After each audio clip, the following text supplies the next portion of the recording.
Welcome back, lords and ladies. It's Jigsaw at it again with some Elden Ring lore and theory.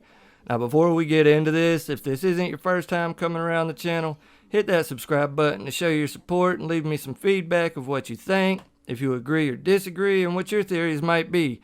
And if you enjoy the content, don't forget to click that like button. Now, it's been a few days since I've been able to do much of anything. I've been sick as a dog, and I still am, so this will probably be sort of short, especially seeing we don't have a lot of concrete info on this person in particular. I am talking about Philia, the giant lady at the Apostate Derelict in the consecrated snowfield. If you've collected the Hallig Tree Medallion, you've probably found this lady up past the walking mausoleum. It doesn't seem to have much going on, just sleeping. The only interaction you get with her is through Latina, the Albinauric's questline, in which she'll ask you to take her to the Hallig Tree. If you decide to attack her, when you kill her, she'll say, "Oh, Philia, take the birthing droplet." I don't know why the accent, but we move. And this is the only time you actually get the giant lady's name. Latina helps to guide you to the second half of the Hallig Tree Medallion at Castle Sol as well. But anyways, when you reach the Apostate Derelict Church, as you approach Philia, you'll get a prompt to summon Latina, and when you do, this is the scene you will get.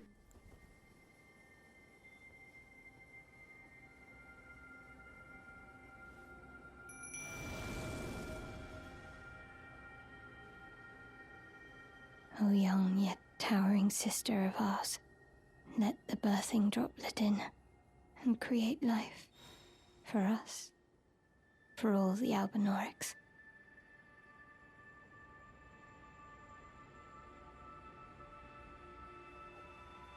Thank you. I finally fulfilled my purpose.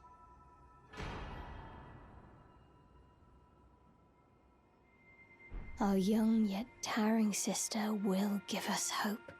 Now that nothing is left unfinished, I will join you in battle to the bitter end.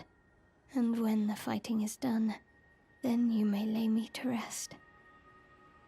Beside Lobo, my dear wolf.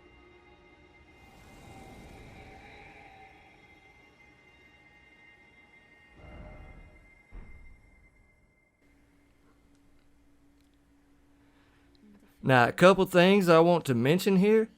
First of all, notice the size. We've not seen size like that outside of demigods and giants, and she's actually on par with the size of Mikola in the cocoon.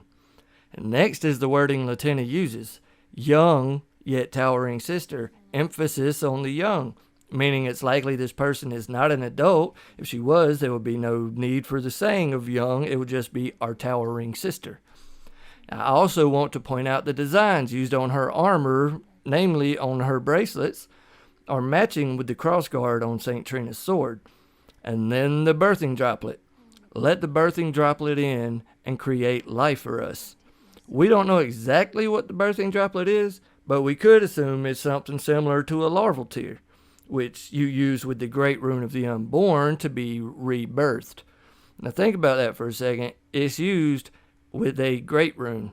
How does this giant lady expect to create life from a birthing droplet unless the Great Rune of Abundance, Mikola's Great Rune, one many thought they would get from Moog, but nope, no sign of it.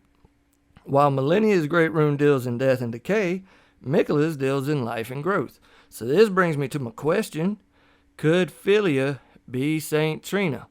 First thing I want to look at is the name Philia, which translated from Greek text can either mean friendship or brotherly love.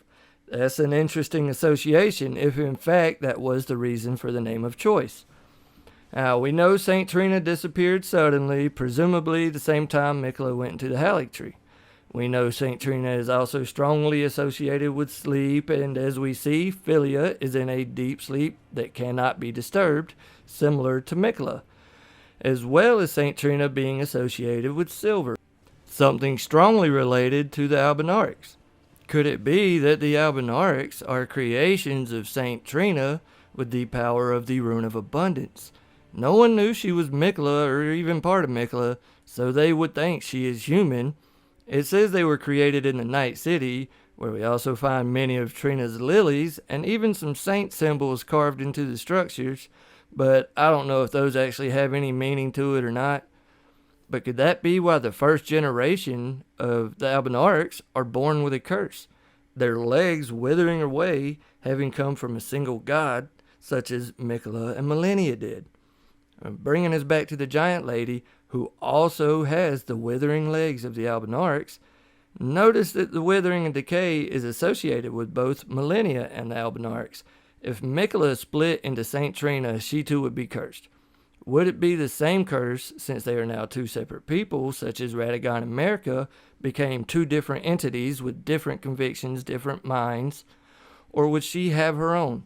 Could Miquella have orchestrated all this as an elaborate way to find a cure for her sister's curse, having abandoned fundamentalism? Pair that with the name Apostate Derelict.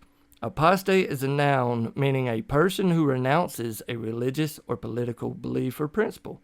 Derelict is a noun meaning a person without a home, job, or property. But of course, we have to look at both sides. And used as an adjective, it could also be describing the church as a place that renounced its principles and faith and is in ruin. And as we see, it very much is in ruin. All things aside, it's really throwing me how this sleeping, withering giant is meant to create life without incredible power, without a great rune. To me, that seems like there's a lot more going on there than we just haven't seen yet. I think we may see Philia wake up in a future DLC. And one last detail I want to look at that could be minor, her eyes. This character model comes complete with detailed eyes and an inner mouth. Pointless things to add if they won't be used at some point. I know a lot will say that's nothing, they just did it to make the model, but I pull your attention to a few other characters and something interesting about the eyes. Philia's eyes are notably facing inwards, as if she was actually sleeping. And to make sure this wasn't the case for all characters being able to see the full eye, I went and checked a few others, and you can see here Roderica. There's no detail to the backside of the eye. Again, on a maiden here at Redmane Castle, there's no details to the backside of the eye. And this is Blade. He doesn't even have eyeballs to show from the x-ray. And this last one is Ranni. And sides you probably never wanted to see of her.